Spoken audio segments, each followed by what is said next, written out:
Coca-Cola and Pepsi are both known worldwide and have strong brand images. Each of these companies are in the consumer staples sector, and out of the sector, Coca-Cola is ranked 36 out of 186, and Pepsi is 49 out of 186. Coca-Cola has over 200 different beverage products. In addition to their soft drinks here, it's Coca-Cola, Fanta, Sprite. They also have coffees and teas, juices, as in Minute Maid and milk, Fairlife. We have different waters, Dasani, and also flavored alcohol. On the other hand, for Pepsi, they have about 23 different brands. However, they're not all beverages. They also have snacks and foods. Just to name a few, you have Lay's here. There's Ruffles, you have Tostitos, and you have Tostitos salsa here, and also Quaker's Oats. So that is one difference between Pepsi, has a little more broad range of products. Now, each of these with their strong brand images, it makes it difficult for other competitors to enter into their business segments. And also they have an advantage in times of high inflation due to the fact that it can raise prices due to higher costs. And today I want to compare each of them by looking at their fundamentals and also their dividend stats and determine a fair value for each company, determine which one is a better investment at this time. So let's jump in.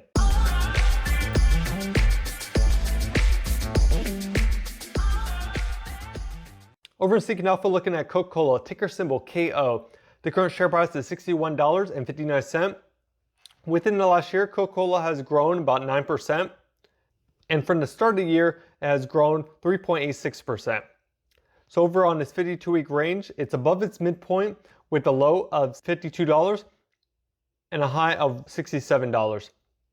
Down here, looking at its mid cap, it is $286 billion, and it has a current forward PE of 25.03. If you're not familiar with what PE is, it stands for price to earnings, which is its current share price divided by its earnings per share.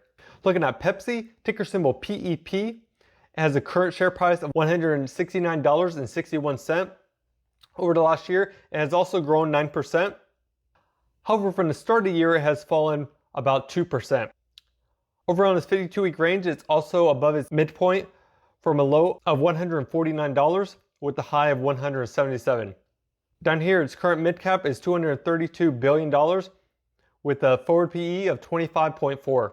Now moving over to Coca-Cola's income statement. So first off is revenue, seeing if it has grown in the last few years. So going back a few years, there has been a drop from 2017-2018. However, from 2018, it has grown $34.73 billion to $40.13 billion.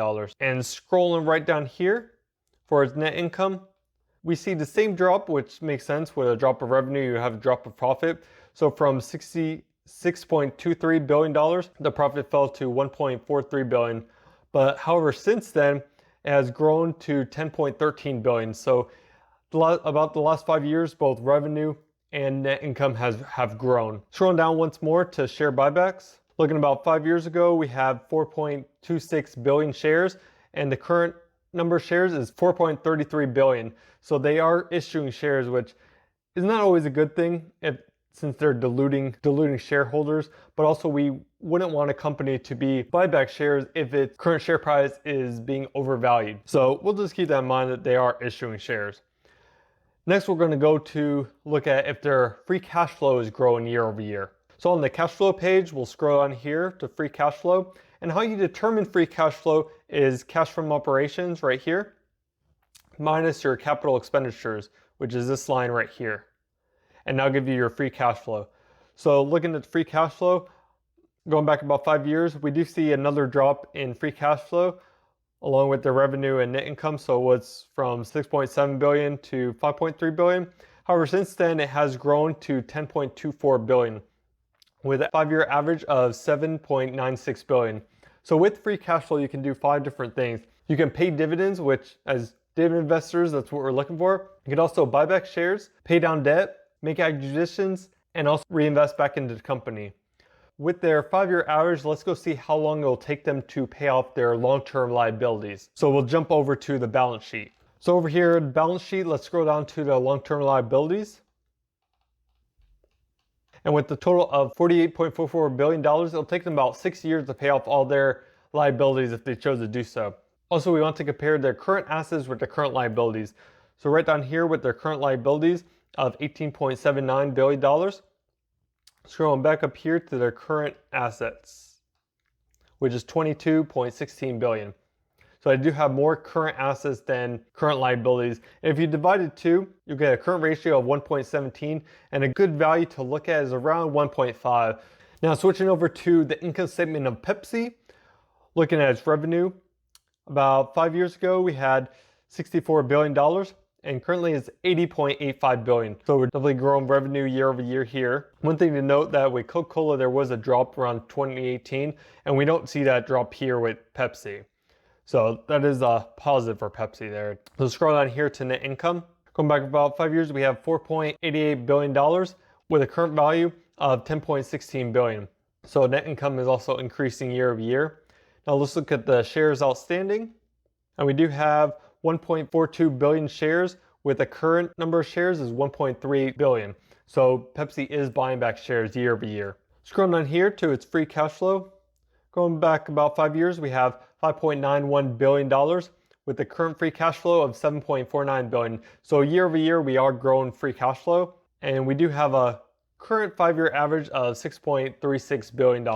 So over on this balance sheet, once again, scrolling on here for long-term liabilities, we have $48.82 billion. So that'll take about 7.5 years for Pepsi to pay off all their long-term debt. We also want to look at their current ratio. So scrolling up here to their current liabilities of $25.82 billion and compare it to their current assets of $22.34 billion. So they do have more current liabilities than they do assets. And that'll give you a ratio of 0.86, which you are kind of looking more to a value close to 1.5. So not the best for Pepsi. If you've been finding value out of this content so far, let me know by smashing the like button. I'm going to be switching over to comparing their dividend stats between one another. So going back to Seeking Alpha, looking at Coca-Cola here, they have a forward dividend yield of 2.86%, which will give you an annual payout of $1.76. They have a payout ratio of 70.25%, and they've been growing that dividend at a rate of 3.62% for the last 5 years, and they've been growing that dividend for the last 59 years, making them a dividend king.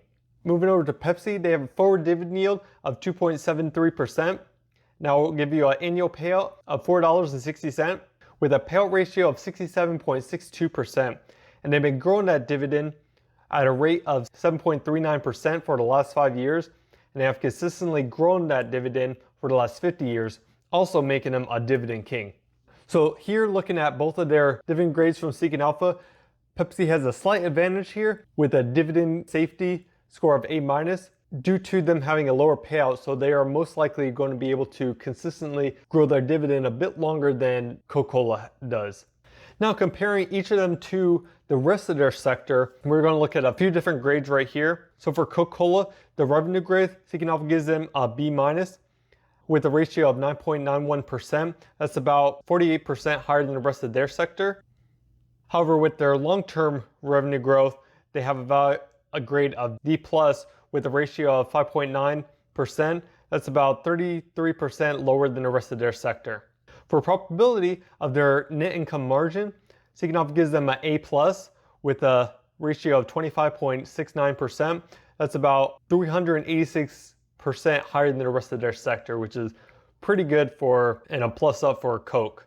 Lastly, for Coca-Cola, looking at its forward PE, Seeking Alpha gives them a C- with a 25.03. That's about 42.5% higher than the rest of their sector.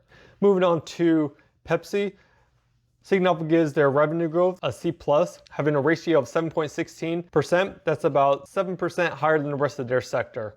And right in here for their long-term growth, they have a grade of C, having 7.25%. That's about 17.5% lower than the rest of their sector. Profitability, on the other hand, for their net income margin, Seeking Alpha gives them an A- with a ratio of 11.28%. That's about 113% higher than the rest of their sector. And lastly, for their PE, Seeking Alpha gives them a grade of D+ with a value of 25.26. That's about 44% higher than the rest of their sector. So based on growth, profitability, and valuation, they're pretty even in all three of those. Next, we're going to go and determine fair values for each of the companies. But before I go there, let me know down in the comments what you see as fair value for Coke and for Pepsi. Over in Alpha Spread, kind of looking at what analysts see as price targets and also what they're estimating the revenue growth to be. So over here, from Coca-Cola's current share price is $61. It's about 4% higher than the analyst's low price target and about 16% underneath what their average share price is of $71. Scrolling down here, we have their revenue forecast for Coca-Cola. They're saying about 8% growth in the next 3 years. Just keep that in mind as we go to analyze their fair value.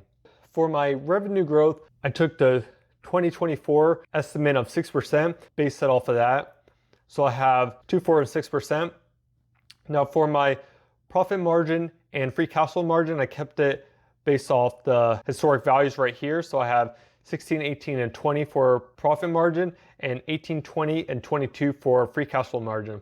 And for PE and price to free cash flow, I kept them the same as 14, 16, and 18% with a rate of return of 10%. Based on these assumptions, scroll down here, I have a high value of around $40. So I do see Coca-Cola as being overvalued right now by about $20 right now. So if I were to invest in Coca-Cola, I would be waiting till it drops to around $40. I think that's a fair value right now. Now for Pepsi, with a current value of $169, it's about 5% higher than analyst's low price target and about 10% underneath analyst's average price target of $185. Scroll down here, looking at its revenue forecast, analysts are saying in the next 3 years about 5% average growth. So I'm going to take these numbers and go over to my stock analyzer. So for my revenue growth, I'm going from 2, 3, and 5%. And then for profit margin, 8, 10, and 12, kind of looking at the historic values right here. And free cash flow margin, 7, 8, and 9, using these historic values. And then the same PE and price to free cash flow of 14, 16, and 18 with the same rate of return, 10%. So scrolling right down here, we can see that Pepsi, based on my assumptions, is also overvalued. And I'm looking more around the $115 range as a fair value price. So that's about $45, $50 above what I determine as a fair value right now. Just name a few risks that I see with each of the company. There are some other companies that are growing strong brands. Just to name a few are Monster, Red Bull, Nestle. They may be starting to seep into Coke and Pepsi's profits with their dividend payout being around the 70%. In the future, they may have slower growth and also might just cut back on their dividends as it continues growing higher and higher. But between Coke and Pepsi, personally, I am leaning more towards Pepsi for these few reasons. That Pepsi has a broader range of products, having not only beverages, but also snacks and foods. And also with their dividend growth, they have around that 8%. So they do have a higher growth the last few years than Coke has. So I do see as Pepsi having more growth potential moving forward. One plus that Coke does have is with their higher free cash flow, seems they can manage their debt a bit more than Pepsi has. So that is a plus there. However, both companies I see as being overvalued. So at this time, I won't be contributing to each of them. If you guys have seen my other videos, you already know I do have Pepsi in my dividend portfolio. However, I'd love to know what your thoughts are about each of these companies and whether you favor one over the other. If you're looking for more stock analysis, check out my latest video on 52-week lows, as well as all these other stock analysis. Catch you next video. Peace.